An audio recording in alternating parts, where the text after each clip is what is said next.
everybody, Son Goshoku here! And Joey, Blind Wolf 2. Wolf, bitches. And you're watching TDC Mountain. Hello!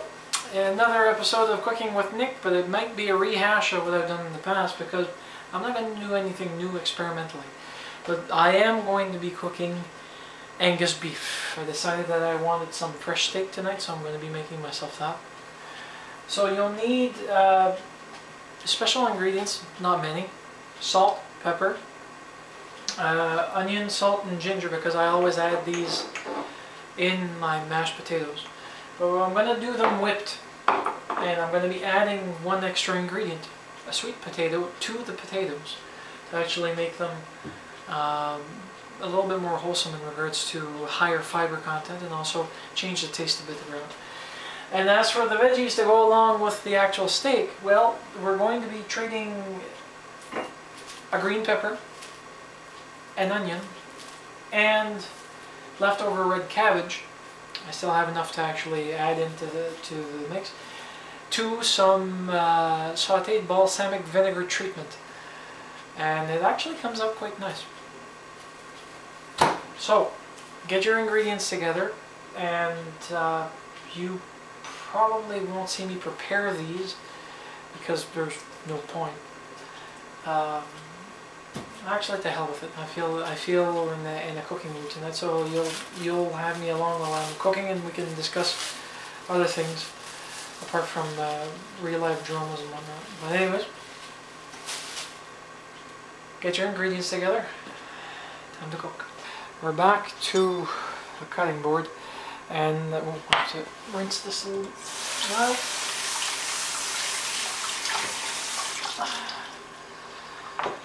And I'm going to simply cut the top off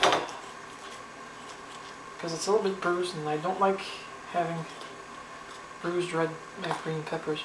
And as you can see, the seeds are pretty much all held at the top, which is a nice thing.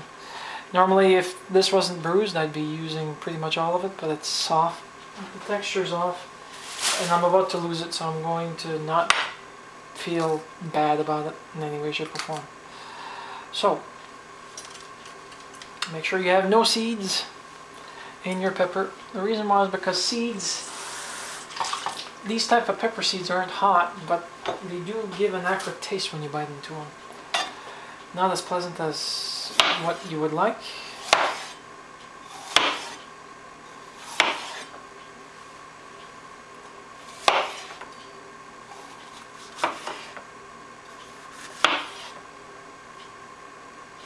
And these, I don't mind them having in chunks for the simple fact that they're all going to be cooked together. The onions will go in first. The peppers will be the last element, and the cabbage is going to go in pretty much at the same time as the onion, because it needs some cooking time to actually make itself work, or cook, if you will. Red cabbage is good for your health in many ways. For those that suffer from colitis or Crohn's, it actually helps the bowel irritation in many cases. Some actually just take the juice. Got a big chunk of heart here that I'm going to have to take care of.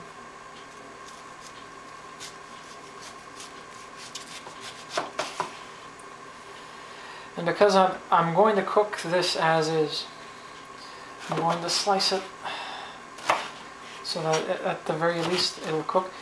When it's raw, it's a little bit hard to munch on, but cooked, it's actually pretty tender. Can't really complain about it.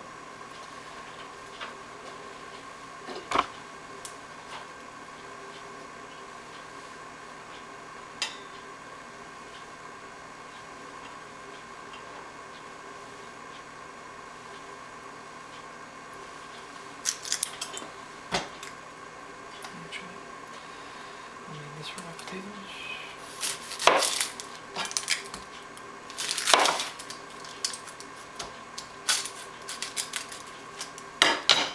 Cut the outer layer, and you just take the outer layer off. Usually the outer layer is also the wintering skin of the onion. It tends to be a little bit more tough and a lot more difficult to digest. So I always take that layer off. I'm not going to cut this guy completely. What I will do is simply continue with the incision and slice it to nice slices like this.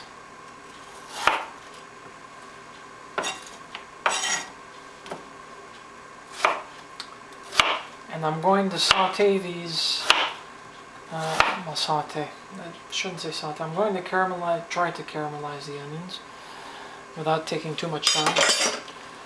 And their treatment is going to be based after the meat is cooked, because I'm going to be using the fat base from that particular dish to actually add some flavor to the vegetables. So this is ready. We'll need to prep the potatoes and the sweet potatoes. So that I don't need to keep you involved in. I'll be doing that to save time, but you just peel them, take the skin off both the potatoes and your sweet potatoes, and put them in a pot of water and put them to boil together. You don't heat the water as you're putting them in. All you'll do is you'll put them in, put it there, have this boil. Once it starts boiling, halfway through the boiling process, or even, yeah, no, halfway through the boiling process, I was about to say, you could easily cook your meat. I'm going to turn you this way because I think I might have turned you a little bit too far. You want your potatoes to arrive at the same time as the rest. The vegetables are going to be done after the meat, so you're going to need a small receptacle, a plate, to actually do it. Or you can do them in stages. Mashed potatoes, because of the density of it, tend to remain hot. And as long as you don't have a cooking surface, as long as it's not more than minimum, you can keep them warm, which is a good thing. So we're going to get you guys cracking. Get your stuff, meet back here. Nota bene, please note, when you're going to be adding in your sweet potatoes, you'll want them this thick. No thicker when you're actually putting them in with your potatoes. Because I'm boiling everything together. Sweet potatoes are denser, they have more fiber, they also take more time to cook. So make sure you slice them thin. The thinner the better, quicker it cooks. And excuse the dishes, but here's the actual potatoes. They're ready to be whipped. I'm going to drain them. But first you'll need your blender. Yes, you heard me right. Your blender. And if I can find my actual elements.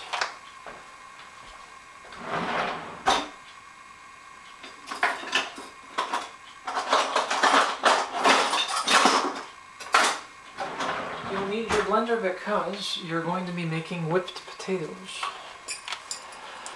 And mine is just a simple blender, it's nothing fancy. Actually, I got it on special a while back. And it's handy having one of these. You never know what you're going to need. If you've got a handheld blender, you can use that. I hate handheld blenders myself. I don't know why. It's just bad experiences, I guess, with quality and power given by the actual machine. The first thing is I need to get my margarine and drain the potatoes.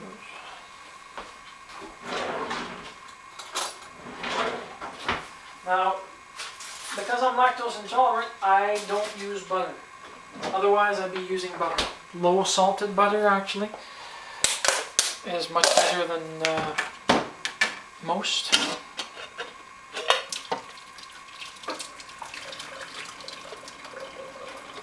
You'll want to drain all your water without having to put it through a sieve, but as much as possible, even if there's a little bit, trust me, it adds to the actual quality, and you can smell the richness of the actual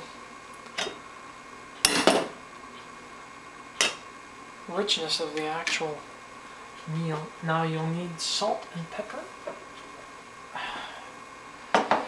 I'm used to doing this, but it's always best if you can do it salt to taste, pepper to taste, but before I go that far, I just salt a little bit to start. Add a little bit of pepper.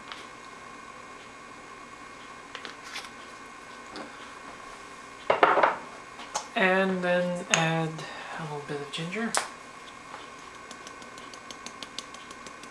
Actually, the ginger, I pretty much go full tilt on it. Trust me, it's delish. And onion powder, not onion salt. There's a difference. Onion salt is like a cowlick gone bad. Onion powder is actually dried onion in fine, fine powder. And it adds character to the potatoes. Gives them a nice onion taste without the actual onion. And what you'll want to do, oh, I need my milk. And you'll need milk, the fatter the better. Mine's going to be 100% calcium enriched, whatever, lactate, which is I think 2% if I remember correctly. It's lactose free and it's 100% delicious tasting. They don't tell me what the percentage is. But usually it's 1% skimmed milk. That's usually what I use. And you'll take your blender without activating it yet. You'll start simply mushing. Yes, mushing is a technical cooking term. Mushing things around.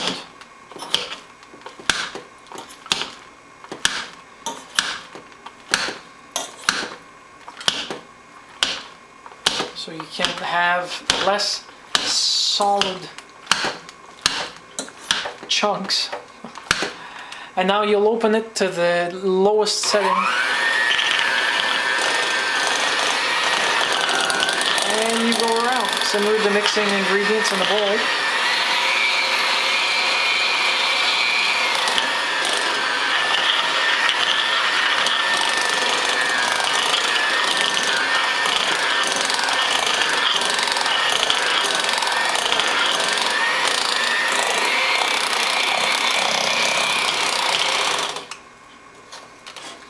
But unfortunately you'll want to make sure that you're not going to make a mess.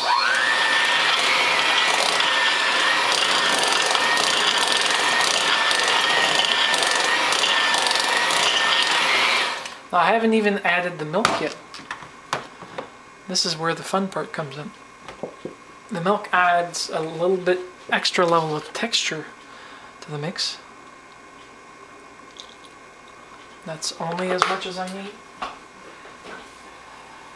I don't measure when I actually add these ingredients in because I'm so used to doing it. I'm sorry, but you do need to experiment with it.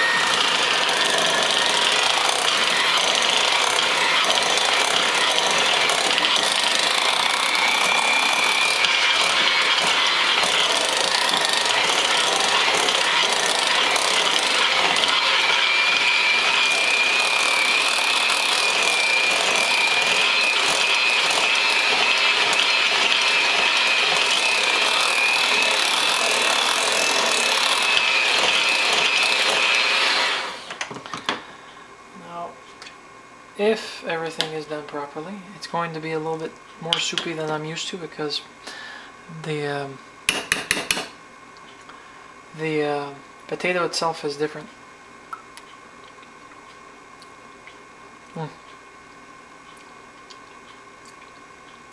Could use a little bit more salt. Yep. And pepper.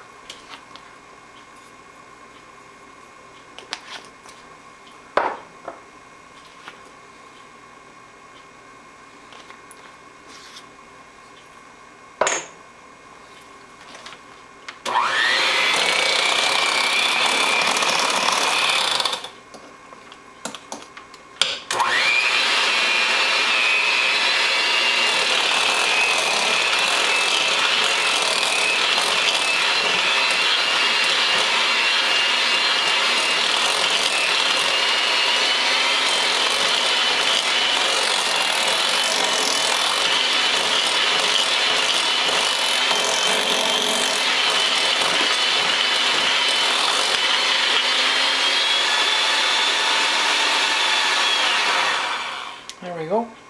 Done.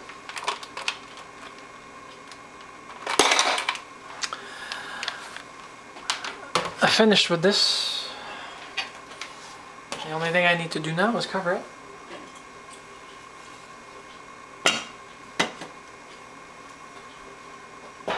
And leave it on the burner that housed it originally, so that it can actually take care of the rest. I'm going to cook the meat and then we'll get back with the veggies. You all know how to do steak. If you don't, I've got a video about it. But let me cook my steak. My battery's running out. And then I'll come back with the veggies. And we're now to this beautiful part. The veggies.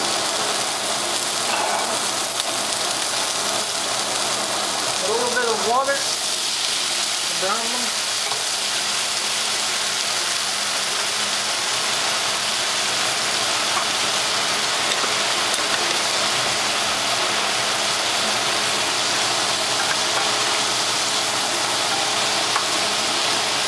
A little bit of salt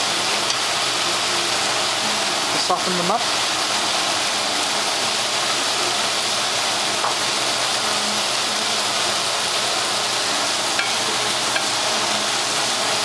And I'm going to throw in my cabbage right now.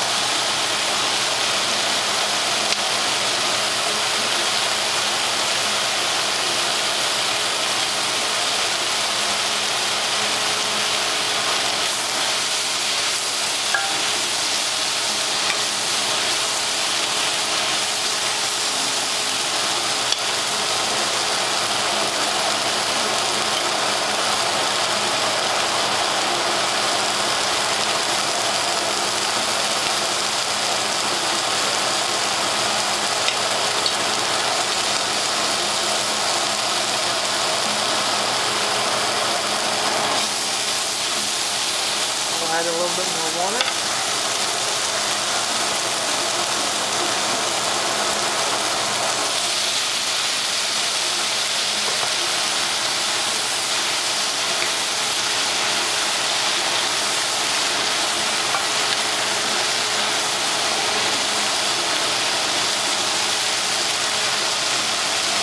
And now I throw in my green peppers.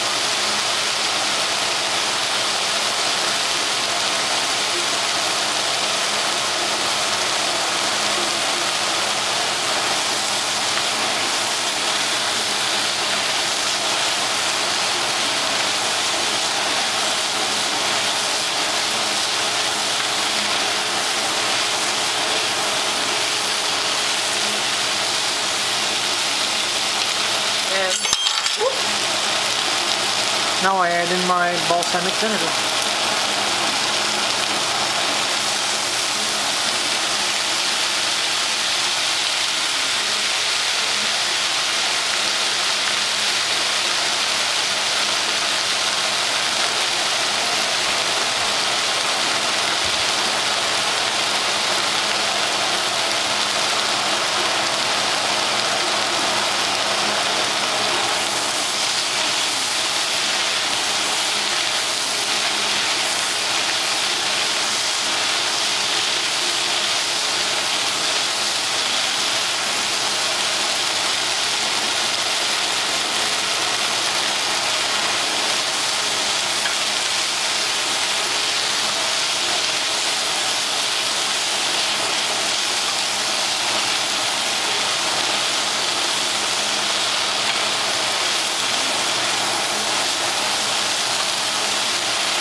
And now it's time for a taste test.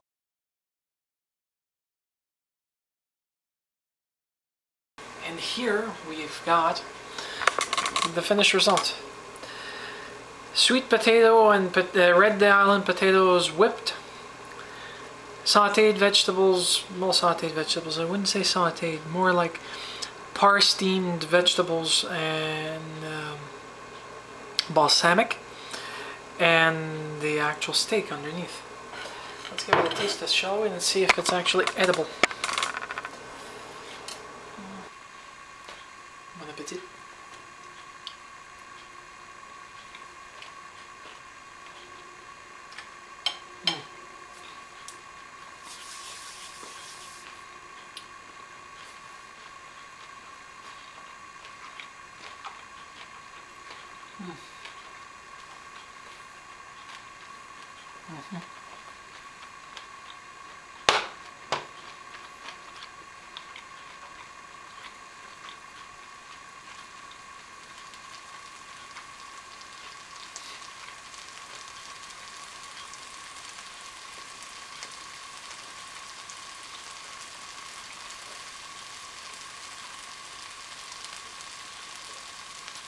The meat isn't as tender as I'd like it to be, but it's still delicious nonetheless.